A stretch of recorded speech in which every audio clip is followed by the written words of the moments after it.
Good evening. Welcome to your Ass Hurts News Network. Coming to you live from the tip top of Cock Tower Square with your host, Sergeant Friday. Sarge, how you doing? Evening, Cletus. Evening, Cletus. How much we missed you last night? I was all discombobulated in here. I didn't know where to go. Didn't know who to Yeah? talk to. I can talk to myself. I don't need to be on a stream.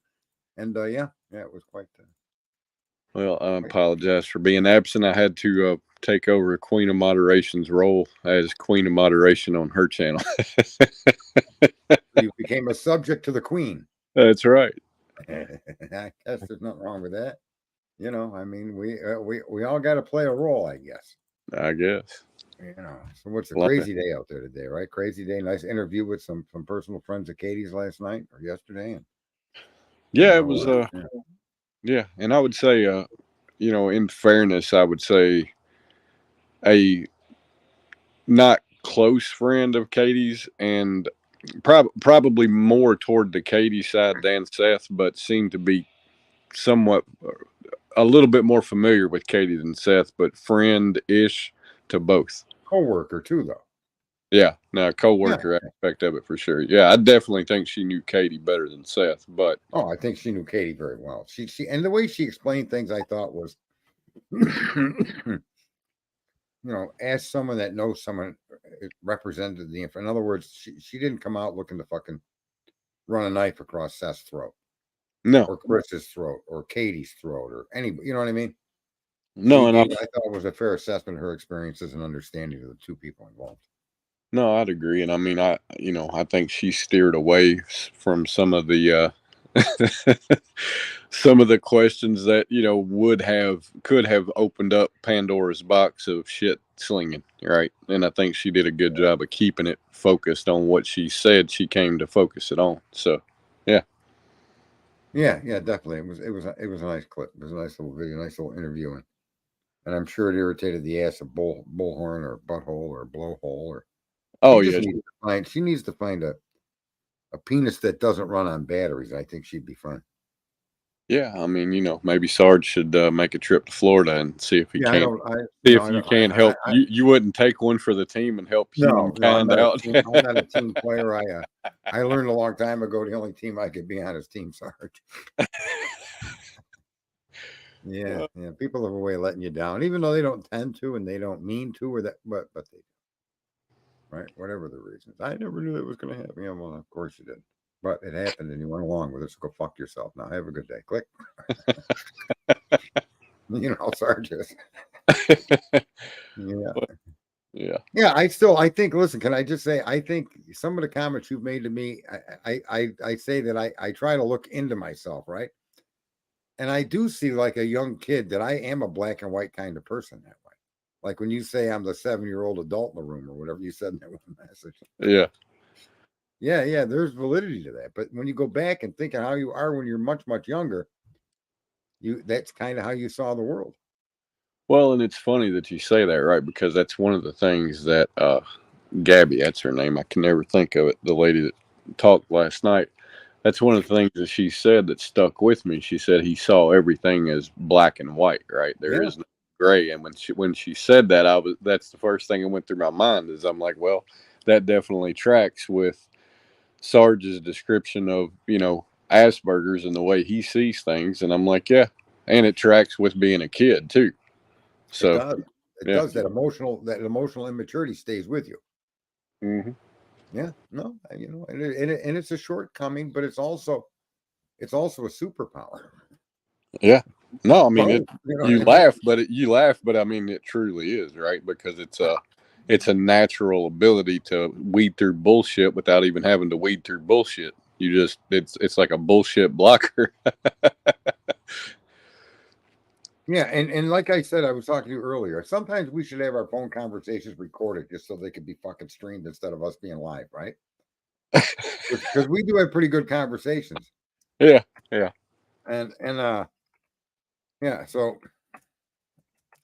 listen, we're all different and unique individuals. I think that some of the things that I point out aren't unique to being Asperger's. I think some of the things I point out, for instance, like a lot of people have lost faith in religion, right? That fair enough? yeah. I would agree. And we're always having it being pushed to blah blah blah to get away from it. And so what people don't realize is what do you do? Okay, so let's say you do that, you migrate away from the teachings and the involvement and the religion that you were aware of or raised, right? Mm-hmm. Your ability to believe doesn't go away with your religion, right? And Yeah. what people don't realize is, I don't know why it is, but we've either been conditioned to have this power of belief, or the power of belief is a much more powerful thing as being part of the human condition, right? Like, I guarantee you a deer doesn't believe he's going to go to Mars. Doesn't even consider it. Nor does a monkey or a bird or a fucking tiger, right? Right. Yeah, we do. Is now the idea that and the power of belief manifests itself in man's creations. Fair enough. Mm-hmm. So, you're out there tracking fucking animals every day, running your balls off, and one day one of them gets trapped somewhere and you realize, Jesus, if I could just scare and chase him in this direction and trap him, I wouldn't have to go hunting every day, right? And so now you become fucking farmers. I wouldn't have to go wander in the fucking fields like these caribou do to find the fucking food sources if I just stayed in one location and grew it. Right. And those beliefs, folks, those needs come from, first of all, population growth, but most importantly, people believe they believe that they know they got to eat every day. They believe there's got to be a better way, and then a better way arrives. But it's based on man's desire and belief that it even became to be. I don't know if that makes any sense. It does. I would say the difference between people and animals is aspiration, right? And belief is sort of founded on that by humankind now, instead of at the bare necessity stage like animals, right? Because they don't have to believe in anything. They just got to fucking eat. They got to eat and procreate. That's really their only goals in the day. Whereas we, aspire to do more. And at the end of the day, that I think that's where a lot of our beliefs come from. Like you said, we believe we're going to go to Mars. Well, why? Because we have aspirations to do so. Well, and a lot of people think that's just creative thinking, but it takes a demand or a need to appear, and a demand or a need only appears when there's enough of you around to create a circumstance where something has to get better or it's not going to work. Fair enough? Yeah. And then as humans, we start to manifest different creations, different ideas. And even though they're made of the physical material of the physical world, are we not also made from that? Are we not also made? Is that rock not also made from the dust of the stars? Right? Right. And so, unlike all the other dust of the stars, that's actually appears to us in different forms, whether it be a rock, a tree, or a goat. We're the only form that appears and not the shape we appear in, but in the mental and the mental capacity and abilities that we come with. That makes us unique. I mean, a deer is not going to build a barn. Not even if you have 10 billion deer, are they all going to get together and decide to build shelter? They don't have that capacity. And that uniqueness in being human is also part of how we are intelligent. And that's why, and I don't know if you knew this was going this way, that's why I try to explain to people AI is not what you think it is. It's not what you're being told. And the danger of AI is not the AI system. It's not the computer. It's the people that input and remove, either input or delete the information available to the system. That's the danger of AI.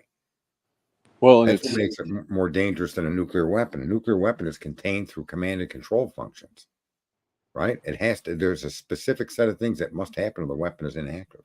But see, I think AI isn't that simple. Go ahead. I think the danger of AI is the misconception of what it is. And the intrigue always creates interest, right? And it all it takes is one wackadoodle to say, well, okay, so it really isn't, or it is an artificial intelligence, but can I make it do this, right? And that one wackadoodle that challenges themselves and it to see if they can make it do it, is what creates the fucking danger in it. Because it's nothing. Form of danger. Well, I mean, at the end of the day, it's it's the same thing as like we're talking about the difference between humankind and animals, right? You could write a program that makes a fucking machine put a nut on a bolt, Right. or you can write a program that makes the machine decide which nut will fit on the bolt, and deem that artificially intelligent. When in fact, it's still just a fucking machine that can pick a nut up and put it on a bolt. Right. There's no intelligence to it all. I guess my threat that I think you're not catching through artificial intelligence is because people have shifted their belief from the religious and spiritual to information. That it's that information that they'll believe in that's the threat to humanity. So Right, but I think we're so saying the same it's thing. much more deeper than just being able to put a nut or bolt on it to determine whether it's intelligent or not. It could be the dumbest thing in the world, but give you intelligent or responses that make sense, right?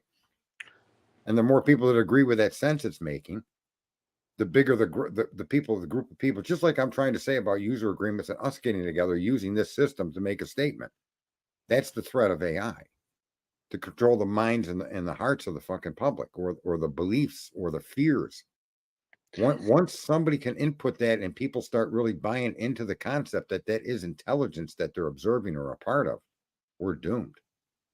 I'm not worried about the guy telling it to go launch a weapon. I'm worried about the mindset of the human condition to where AI will become what will essentially be, whether people will admit it or not, a god to them.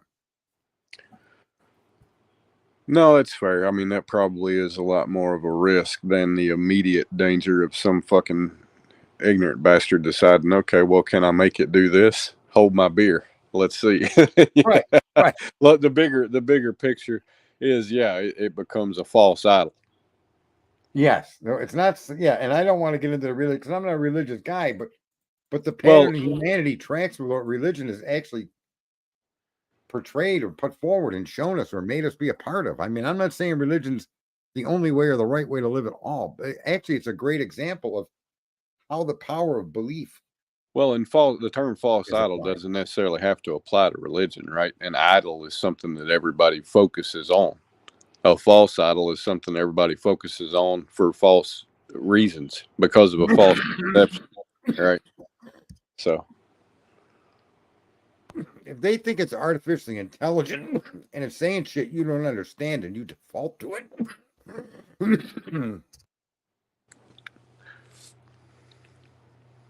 are you dying? well, I inhale root beer for fuck's sake. Fucking hell. Well, at least it wasn't grape soda. That would, yeah, that Fucking would have been odd awesome. looking It was guy, sparkly Mike. in my lungs. Yeah. I got one can of grape I'm saving for a special occasion till I got to reorder pop. I don't know when I'm I'm going to waiting have till one day we get on here and you're like, I got this great shit. It's sparkling fucking sarsaparilla or some shit. I'm gonna just fucking die. it. Yeah, so to me, the threat of AI is the humanity's acceptance of it, okay, and believing in it becomes we become our own biggest threat, as we do in everything. We are our own biggest problem, and our solutions only require us to work together, even without seeing, knowing, or touching, or any coming into contact with any of your fellow humans. This system allows you to do many things together as a group, and it seems like all we do is get into the drama and the bullshit and the chaos and create more chaos. And I mean, we know what we're doing with these social media things, and it's complete. And you don't have to be religious to know that what we're doing is just fucking crazy. And now AI is going to be something that's involved, and it's not, and it is not what it is. That's what bothers me the most. It's just another computer that has much more capabilities than the previous generations. I mean, you type into a search bar, what is uranium? And it's no different than asking now you could talk to your computer, but the results you're going to get back on that search are going to be results that I bet if you went through them, you would find some of those results and parts of those answers, and not all of them, or at least one specifically, wasn't included in his response and the AI's response to you. So it isn't intelligently coming to any knowledge. It's simply just sharing what's available to it. And people aren't going to get that.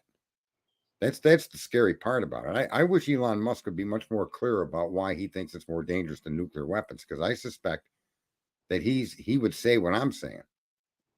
that it's the people's ability to believe in the way they have been conditioned to believe in knowledge that artificial intelligence will get more accredited belief and understanding and acceptance than anything in known history. And Yeah. that thing can lead us off a fucking cliff. Well, it's the power of perception, right? And the who controls the perception.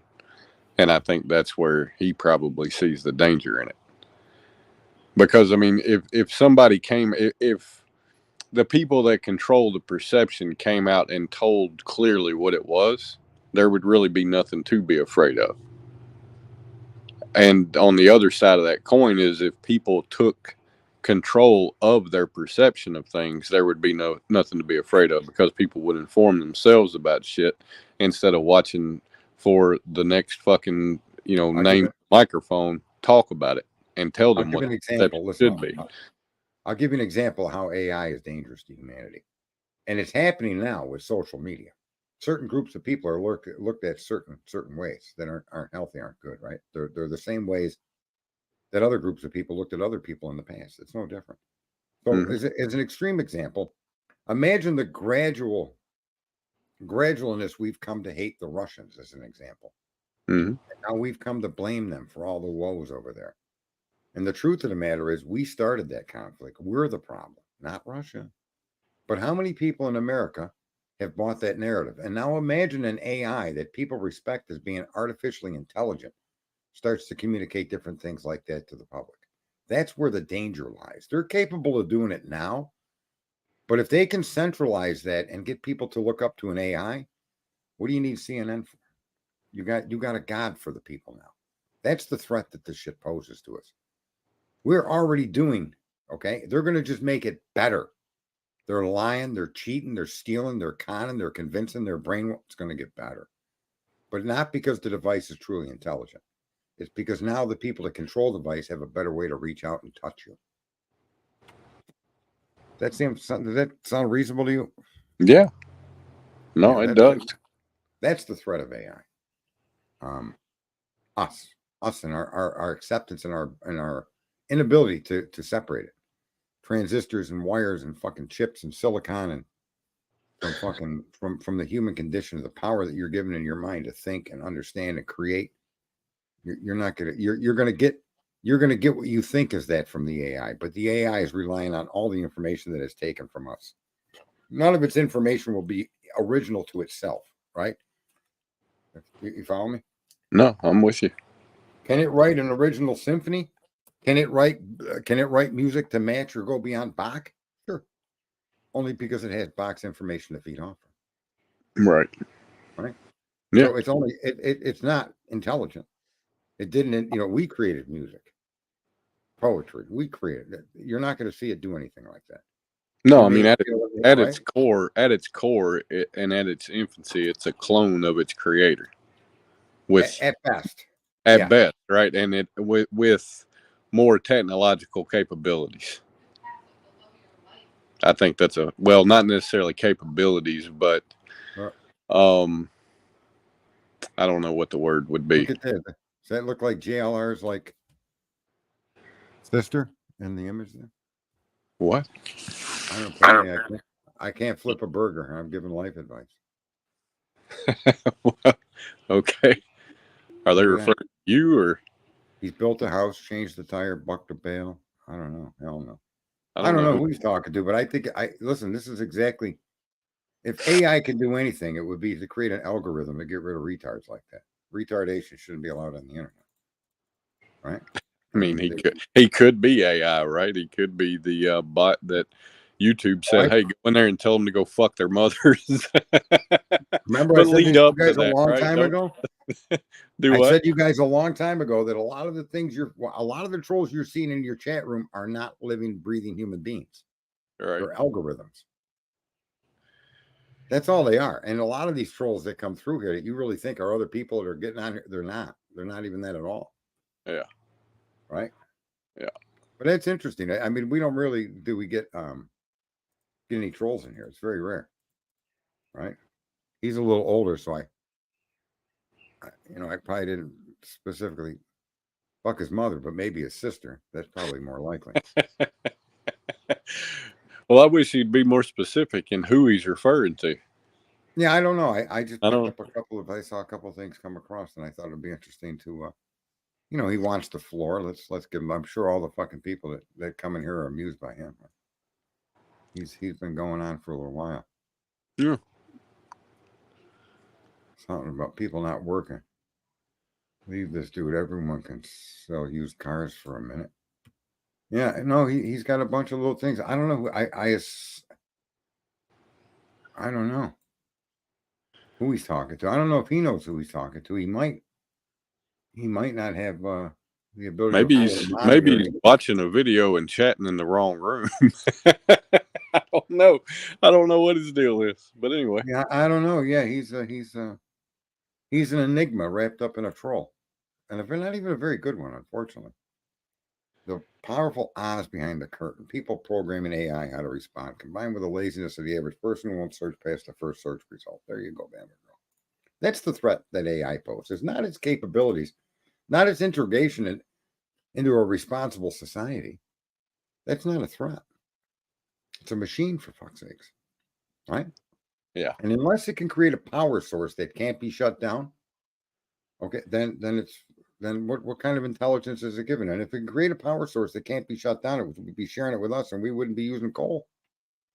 That would be true intelligence. If it would go beyond our current understanding of science and produce answers to questions we have, like fusion is definitely possible, right? I mean, you see it all over the universe with the sun, all of these suns. So we see it, so it can be done. The question is, I don't think people realize we're about the size of a fucking microscopic piece of fucking dust in the comparison of the universe. Fair enough, right? If the sun wouldn't burn you, you would never be able to find somebody on the surface of the sun that's so fucking big. Right? Even if you had fucking satellites surrounding the sun, it's too big. So, but my point is, we're a little bit of nothing. So the question is, can we reduce this process of what we're seeing as true to a size a little bit of nothing that's usable for us, a little bit of nothing creatures? and if AI is artificially intelligent, it should be able to answer that question. It may not, and maybe even provide the answer to how to do that. That to me would be intelligence, because it would be expanding upon our own knowledge base and putting it to practical use and coming up with solutions. That's what intelligence does. Intelligence doesn't just answer stupid social media questions. Like, what's the size of the average penis? I don't know, but don't ask that fucking troll in here. His has got to be much less than that. You got that Tony penis going on. Detective Tony. The triple T. The D. Yeah. Fuck. I did want to, let me see where it is here. I want to show people something. We don't have to watch the whole thing, but I want to show a piece of this guy's stream. Guy's an attorney. He's pretty cool.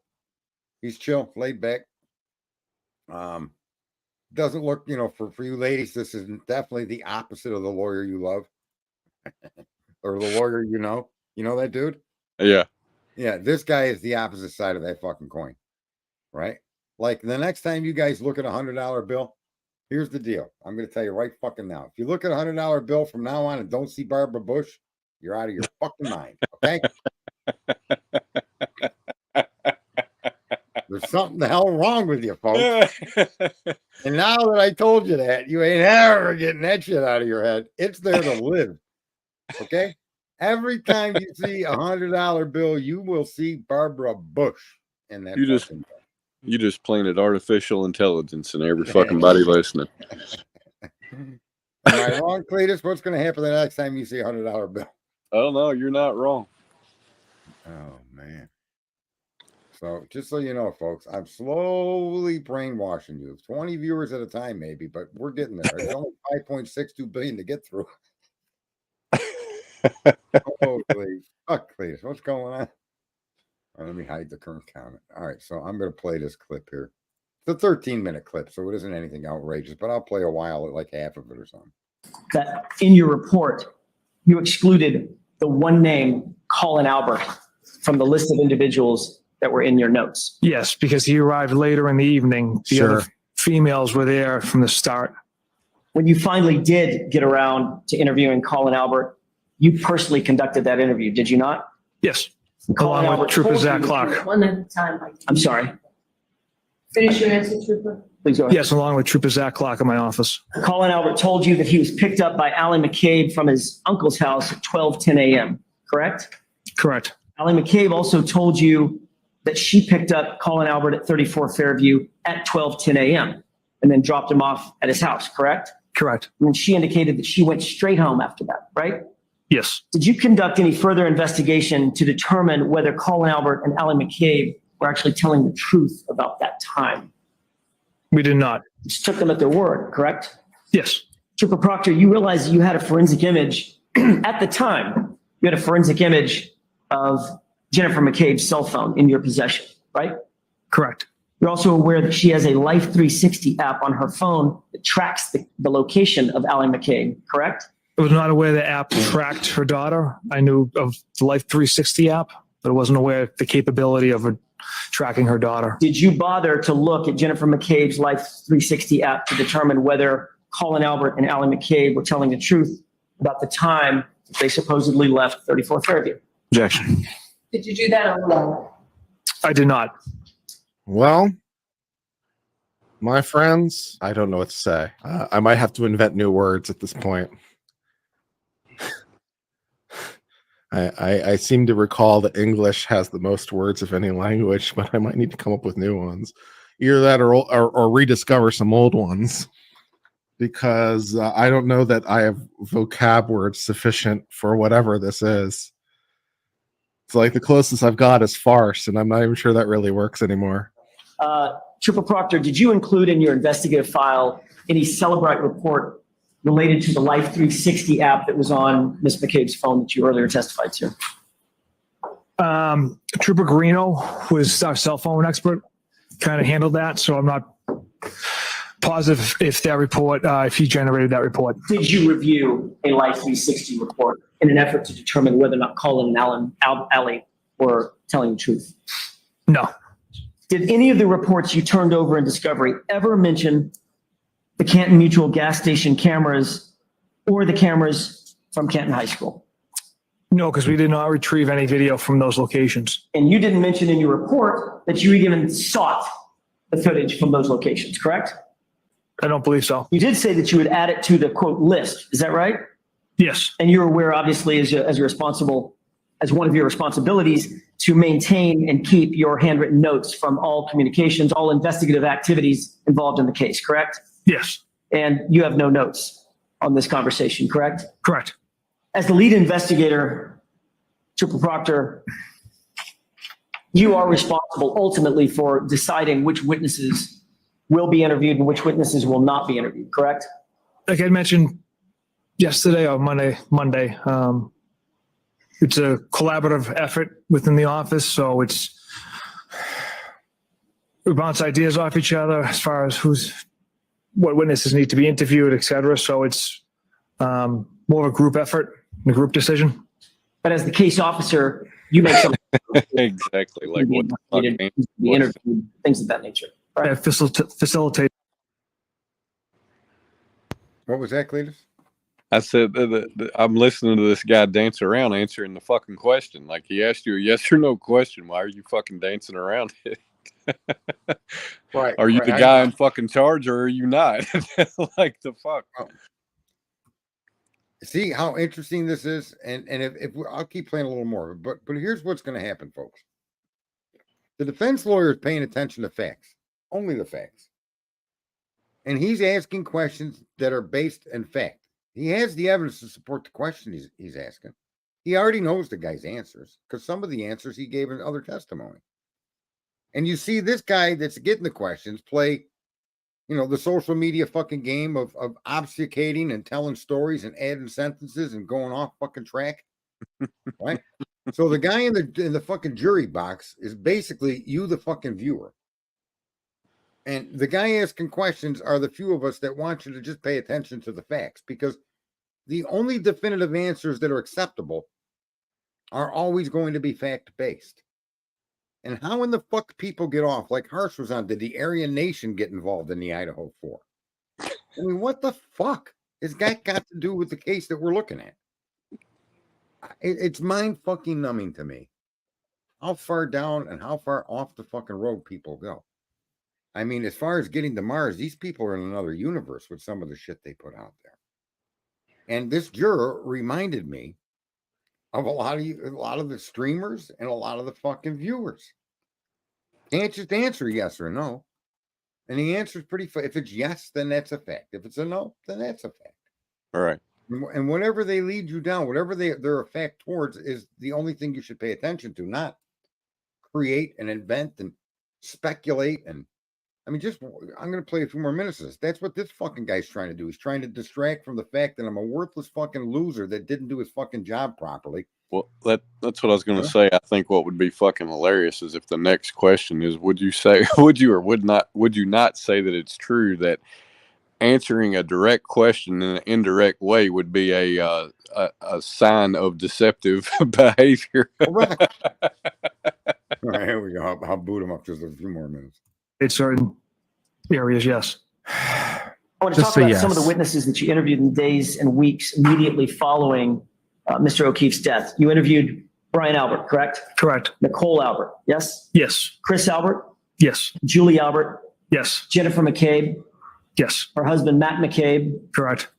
All those individuals are related in one way or another, either through marriage or otherwise, to each other, correct? Yes, that's my understanding. And you also interviewed Brian Higgins, is that right? Yes. I want to talk for a second about the individuals that you did not immediately choose to interview. Julie Nagel wasn't interviewed until October 2022, correct? Correct. That's 7 months after the incident, right? Correct. Sarah Levinson was not interviewed until October of 2022, also 7 months later, correct? Correct. Caitlin Albert was interviewed July 6th, 2023, correct? Yes. That's 16 months after the incident. Is that right? Correct. Brian Albert Jr., July 6th, 2023, right? Yes, sir. Ali McCabe, August of 2023, correct? Yes, sir. That's 18 months after the incident, correct? Correct. Heather Maxson, she was not interviewed until September 21st, 2023, 17 months later, correct? Correct. Richard D'Antano, September 2nd, 2023, is that right? Yes. So you waited more than 18 months to interview him as well, is that right? Yes. And then Brian Loughran, snowplow driver, August 2023, 17 months after the incident, correct? Correct. You testified under oath on April 21st, 2022 in the state court grand jury proceeding that no snowplow traveled down Fairview Road on January 29th, correct? Correct. Why did you say that, Trooper Proctor? That was based off interviews with Mr. Trotter that the plows weren't out until they met up at 2:30. And then it was my understanding they were focusing on the main roadways. You did, in fact, interview Michael Trotter, did you not? Yes. And isn't it true that Michael Trotter told you that, in fact, Brian Loughran was plowing 34 Fairview that morning? Objection. Is that what he told you? I don't recall that statement from him. In reality, I don't remember. Trooper Proctor, you did not want to speak to anybody in the weeks and months following this incident who didn't fit your narrative, correct? Objection. I'll allow it. Is that true? That's simply not true. Absolutely not. Certainly you didn't want to talk to anybody who could say that there was no body on the lawn at 2:30 in the morning. Is that right? No, it's not true. Are you aware that Lucky Loughran, in fact, did report that there was nobody on Objection, the Your lawn? Honor. Are you still the case agent in charge of this case? Yes. As the lead investigator and the case agent, you're aware it's also your responsibility and your obligation to investigate all potential individuals, right? All potential suspects. Yes. You're obligated to investigate anybody who would have a motive, a means, and an opportunity to commit the crime or the offense, correct? Correct. Let's talk about Brian Higgins. Pause this. Sorry. Yeah. A motive, a means, and an opportunity. Idaho 4. Well, that's what I was going to say, right? I don't know much about this case other than just I think I read the PCA and maybe one more document. And seeing that and then hearing this, it's another situation where I'm like, so here we are. You're obviously testifying, and you're testifying in a way that helps the guy questioning you paint the narrative that that guy wants to create, because you guys obviously did questionable work. Questionable. They did the same thing they did in Idaho 4. They made accusations or statements to a grand jury that ended up being unverifiably, and actually the verification makes them false. Well, but I Right. don't see. I don't know all the details, right? So I don't But know no, what. in that But statement, well, what I'm saying is this right here, right? He says that they didn't question certain witnesses for this amount of for extremely long amounts of time. That's a problem, right? And it's one of those things where if you guys would have just done the job and questioned the people that were relevant and relative to the situation, you wouldn't be sitting here testifying, answering these fucking questions right now. Do you know why? Do you know why they did why they do what they do? This is part of the endemic corruption. Guess why they waited all that time? I don't know. Plea deal. 99 point something percent of all cases go to plea deals anyway. Yeah, and see, that's Right. just. I look at this and I go, how much time would have been saved? And quite frankly, if this is Karen Reed, right? Yeah. If she did it and she gets off because of the legal situation, then this guy's got to look at himself and go, yeah, I fucked this up. I never thought that she could have backed into him to cause the kind of injuries that he sustained, and in fact, caused his death on a snow covered road in a big Tahoe like that, and not severely cause impact damage to the vehicle. It killed the guy. They didn't run. He didn't get run over. He got hit. So, but I I think always had a struggle with that, with the argument that they were pointing out. But the thing for me is I don't know shit about this case other than the PCA. I have not followed it. I don't know anything about it, right? And I think it's good for me personally to see this without knowing anything about it, because everything I've seen with Idaho, everything I've seen with Sebastian and the other couple of cases she's looked at that I've followed along with her, I see this and I see the exact same fucking systemic problems we see in everything. People not doing their fucking job that cause justice to not get served. Correct. And that's the endemic corruption. That's the only part of Black Lives Matter that I agree with. And that's the only part of corruption we should be discussing. These gentlemen, in this particular case, and in the Idaho 4 case, clearly made representations and came to conclusions and chased those conclusions with a diligence of a fucking body of lava swamping the fucking land. They didn't stop. And they didn't question. Now, the questioning that he's pointing out now is all of these witnesses that he's being asked if why, like it took 18 months to get to him, right? Those witnesses all had exculpatory statements to be made. And he waited as much as 18 months to question any of them. And in one situation, as you can see, the fact that he testified that there was no plow that night in that street is a fucking lie. Yeah. Because the guy that plowed the road that he didn't interview before the grand jury, that he should have, would have told him that he did plow the road that night. And then there are other people that said they didn't see a body there at 2:30 when Karen Reed, the key time when she was supposed to have left that area. Somebody came by at 2:30, didn't see a body there. Why didn't he interview that guy for 16 months? Well, you know what the real fucked up part about this is, right? Is this guy not doing his job creates the opportunity for anybody that says they're corrupt to be associated with the fucking crazy people out here that will instantly say this was a fucking inside job or there was some big fucking conspiracy, whatever, right? That there may or may not be any facts to, but it's not proven. But people will jump on it, and if you say, well, this is corrupt, then you immediately get classified as one of these people that thinks this was an inside deal or whatever. Right. And it's like they did it with Idaho. Everybody's trying to blame the cops intentionally set Brian up. There's no evidence to support that. You could you could draw that thought, that conclusion, but at this point, there's no evidence to show that. Now, slowly, you're seeing it unravel for them, where their accusations are being shown to be false and non-fact based. Yeah. Same what this guy's got in front of us.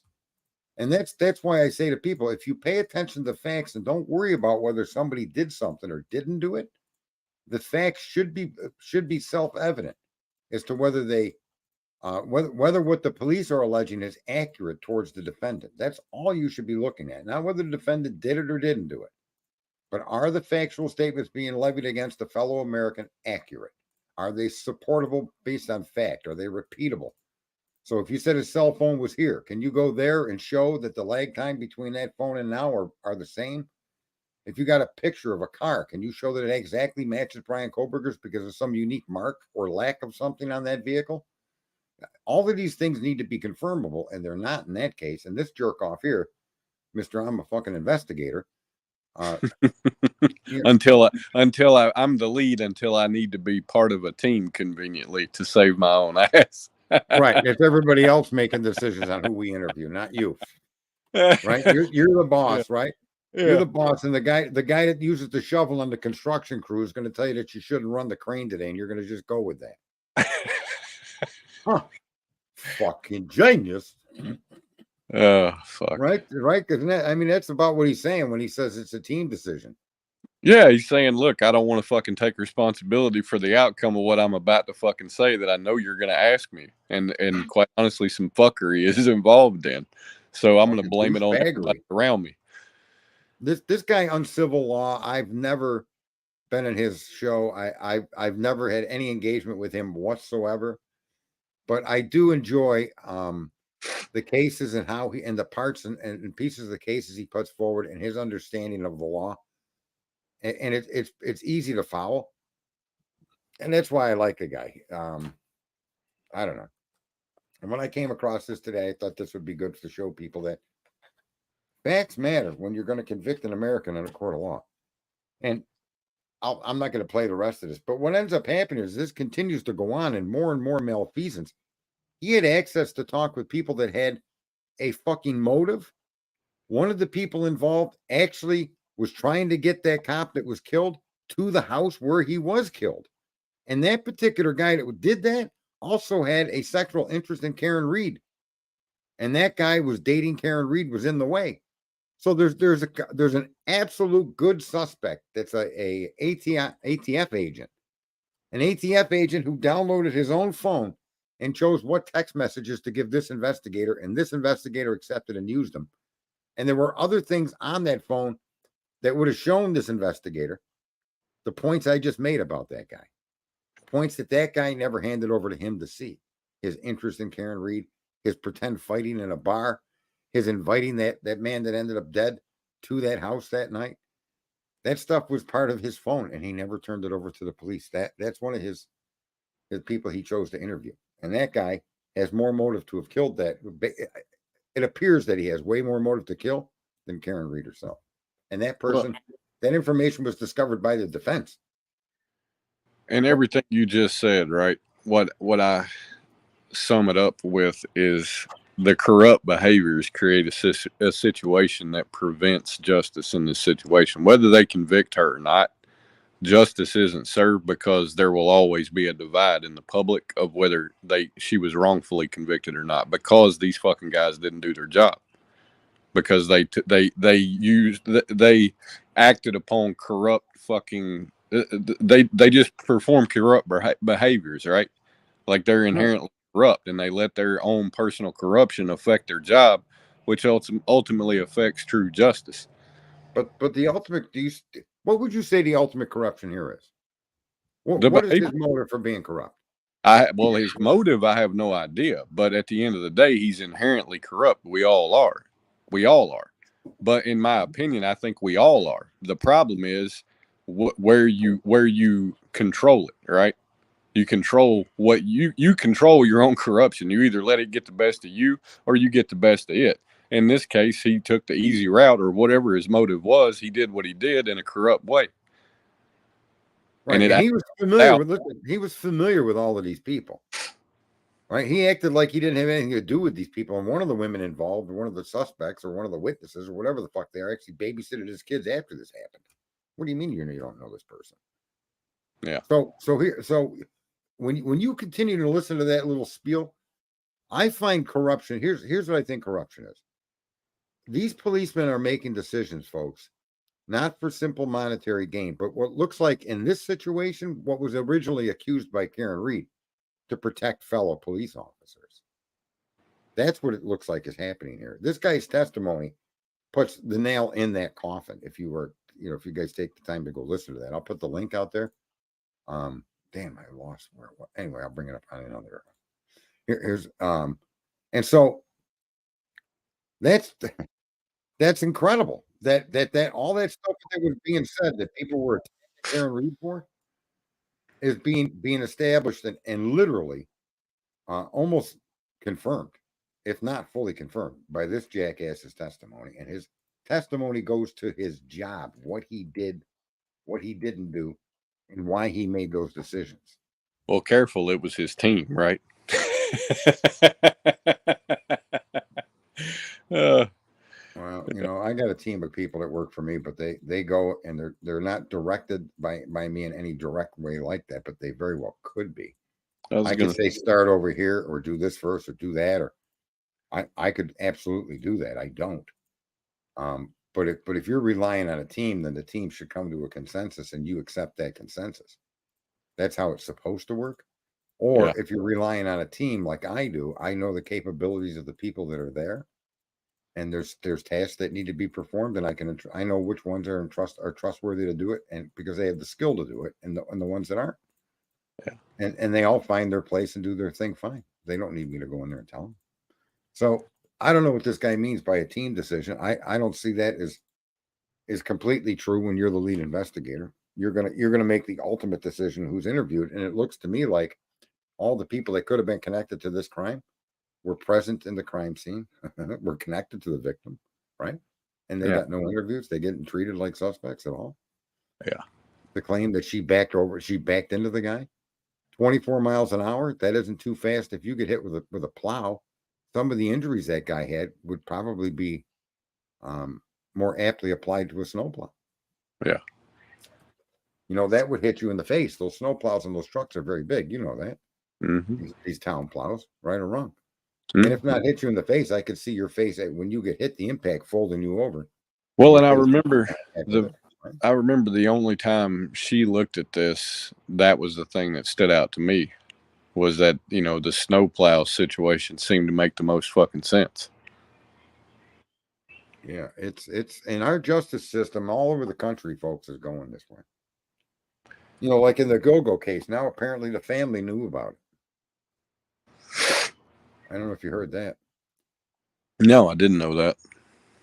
So and the ineffectiveness of people to enforce it, and this is the saddest part of all. Take your emotions out of it, bro. There's a checklist of things you're supposed to do. I don't want some emotional motherfucker tightening the tires on my car. I don't want emotions to drive that fucking activity. Do you? No. But they sometimes do. It's not like tires don't fall off cars after they just went and got a new set of tires put on. The fucking whole rim falls off, right? Mm-hmm. You go to get an oil change, the guy don't put the plug in your pan, your engine gets blown up. People are just they're fucking thinking about things they shouldn't be thinking about. Get a checklist. Run your checklist. You're an investigator, there's a checklist. Check the things off. Get the list of suspects. Run them through the fucking process. Well, and that's why I say ultimately, corruption's within every one of us, right? And it's your level of integrity that keeps corruption at bay. And that's where I think, we focus in this genre on the corruption in police and things like that is where we typically talk about corruption. But I mean, at the end of the day, it's in everybody. Like you're talking about the guy changing the tire. If he's if he's got some emotional fucking thing going on and he can't focus on his job, he should have called in fucking sick. That's how you act with integrity, right? I've got a letter I've been waiting on since last Saturday. The fucking mailman sticks a fucking slip in the mailbox and says no one was home. I literally watched the fucking mailman put the slip in the mailbox. I was standing in the yard when he did it. I still don't have the fucking certified letter because he didn't bother to pull down the driveway. He just thought it would be easier to slip the slip in the mailbox. Well, that's not acting with fucking integrity. That's a corruption in the process that he's doing. Yeah, and that's it's not so much. It's fucking crazy. You eventually got to go down the fucking driveway anyway, man. Knock on the door. What do you mean no one's home? Yeah. And because Oh you would my want to be God. lazy instead of just fucking taking 10 seconds to come down here and knock on the door. Now you got to get me on the phone twice, giving your boss an ass chewing so that she gets you on the phone, gives you an ass chewing, and then your boss has to go dig through all the week old mail to find my fucking envelope and then give Right. it to you to have you deliver it to me tomorrow.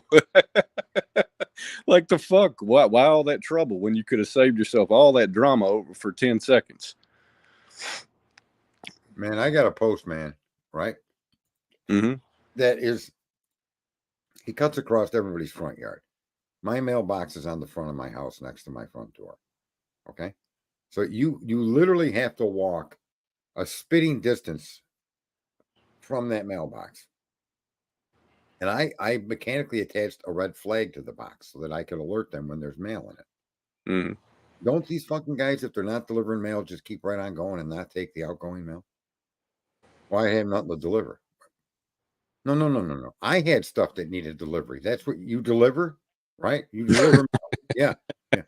I had stuff that needed to be delivered. That you did have something in my mailbox that you were supposed to read. Well, no. Our union contract says if we're not delivering mail, we don't have to stop and pick it up. But isn't your whole fucking business built on delivering shit? And if you don't pick up shit, how are you going to deliver shit? Right? Yeah. I don't know. Maybe I'm just fucking nuts. But isn't it that simple to understand? You're a delivery fucking business of mail. Therefore, when a mailbox indicates to you there's mail present that's outgoing, your stopping shouldn't even be fucking talked about in a union contract. Fucking assholes.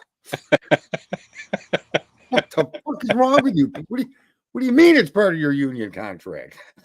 Who brought that up? Well, they should Clearly, just someone that doesn't listen. Clearly, someone that doesn't live in the delivery business must have brought that up because I don't know, Cletus. they should go to Ohio where they can throw extra postage or cash on deliveries labels on top of prepaid postage, like they did fucking Dago when he got his bracelet. I still just can't fucking believe that They shit. made him pay again. Yeah, said she showed up at the door and was standing there, and he's like, "Hi," and she handed him the fucking package and just continued to stand there. And he's like, "Is there something else?" And she's like, "Yeah, you got to fucking pay me." And he, Poor Dago. oh, like of course, of anybody I know, he would be the motherfucker that gets in that situation. Yeah, it would end up the poor Dago. Yeah, unbelievable, bro. Yeah. So facts. What is this? The feds have everything. 3,100 pages. I don't know what that's referring to. Yeah, I don't either. Is she talking about this particular case to Karen Reed? And I didn't pay close attention to Karen Reed. I kept like I kept my eye out for it, right? Yeah. And so that's why I've come across that gentleman's stream and that fucking cross exam. It reminded me of the Idaho 4. My name is Brett Payne. I'm the lead investigator. Yeah, buddy. Well, your ass is gonna hurt when this fucking cross examine. When these questions are done, yeah, you might want to flock over to your ass news network. I bet Moscow Police Department has a new question on their employment pre-screening. When you exit a program, do you save before you close? Imagine listen. I hold things in maybe a higher, in like I don't know, in a higher position. But when you're going to present something to a grand jury to indict a human being, right? Mm-hmm. I would suspect that there would be no question that any of the people that are helping you do that aren't qualified to do their job. I mean, this guy he's got training, he's got years of experience, and he does that, and he takes a screenshot of his results. Now a grand jury wouldn't know the difference, Right? And a grand jury should be I don't even know, man. Well, it's Why not are a you matter. doing It's that? not a matter of whether they would know the difference or not. It's a matter of are they presented the question about that, right? And the answer is no, because they're presented the evidence strictly from a prosecutorial standpoint. Right. And so if that evidence wasn't inputted correctly, the information was whatever the guy decided it to be, or even if it was perfectly right, you didn't save it. And Yep. and now he's saying it could be duplicated. So okay, so we've been asking for all of this time. Give us your cast information. Give us the info you used to come to the conclusions you came to. And they're not turning it over. Well, and you know what's funny? One of the things I've thought about a little bit is the certain grand jurors wanting more information and they've been told no. And I have to wonder if that more information they wanted to see or know about wouldn't have been the still frame images that Ann asked Mallory about that weren't stored, right? They didn't retrieve them. That we can only assume would indicate that, you know, based on what they say in the PCA, we would assume that those still frame images would show Kohberger his path of travel, which they don't have because they didn't preserve the footage from the city cameras. Right. Right. So there's no way. Yeah, that's what. And every tracking of Kohberger's after the crime anyway. Mm-hmm. There is no tracking of Kohberger prior to the crime unless his car suddenly fucking, I don't know, did it grow up? It went from an 11 to 13 to a 14 to 16 all on its own. Well, and that's the thing that was always the biggest puzzle for me is how the fuck do you lay out this clear timeline, but then he magically he just teleports from right there in Pullman to 700 Indian Hills Drive on the other side of fucking town. But now that we have some more of the pieces of the puzzle, that's kind of what I think the grand jury was looking for, that they wouldn't give them because they didn't fucking have it. And, it sort of tells the tale of what Moscow did. It seems to me that some people may have asked that question concerning the car around that house being 11 to 13 or a 14 to 7. Well, this guy drives a 15. How is that? Weren't you looking for a different car? Right. Right. And then what you're saying about Indian Hills, the fact, I think people did ask questions. There's 18, but you only need 12 for an indictment. Yeah. So, here's the thing. They may not even have interviewed all 18. They may not have, I don't know how it worked, but here's the deal. You're able to present a case, but you're also obligated to provide exculpatory evidence if there is any. And there was plenty of exculpatory. Matter of fact, everything they gave them, I don't mind repeating myself. I said this in the beginning. It's all exculpatory because there's no way to prove it. Yeah. The simplest one is he turned off his phone or his phone disconnected from the network or he put it in airplane phone mode. Well, how about if the battery went dead or there's more ways you can explain. How about it jumped towers because it was going a different direction and you didn't pick it up in Moscow no more? How about that? Right? Yeah. So, okay. So there's a plethora of fucking options here. Yeah, you think that you could just say he did it because you know criminals do that before committing a crime. So you're a fucking psychic. You're a sightseer. You're a fucking, who are you? You make that accusation against a guy that's got no criminal history. None. Fucking traffic ticket because he pulled out in an intersection and waited for all the cars to clear and got caught out there. Oh, that guy's gonna go slaughter people. You should have executed him at the traffic stop, you fucking geniuses. Right? Yeah. Anyway, yeah. So that court case was, I wanted people to see when you look at the facts, and I didn't pay a lot of attention to Karen Reed, but from what I did catch, it appears to me some of the arguments that were being made all along are based in fact. This cop has given you the facts. Okay. I didn't do my job. I did my job poorly. I knew the people involved. I knew them personally. I lied about it. And I think that they're going to dismiss. And this shouldn't even have gone to trial. That's the other thing that shocks me. Why is this even in a court? Why wasn't this stopped in pretrial motions? But anyway, I don't know that woman's gonna get anything but an exoneration from this. It would be tragic based on that particular testimony today for any evidence to be fucking. I found a piece of plastic taillight over there. It's crazy, man. Yeah.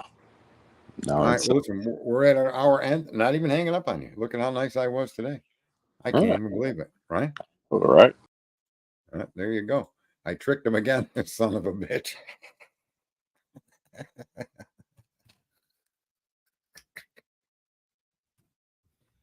Oh, that was even a better one. Here, God, you better watch out. You better not cry. All right, folks. Look, we'll see you Monday.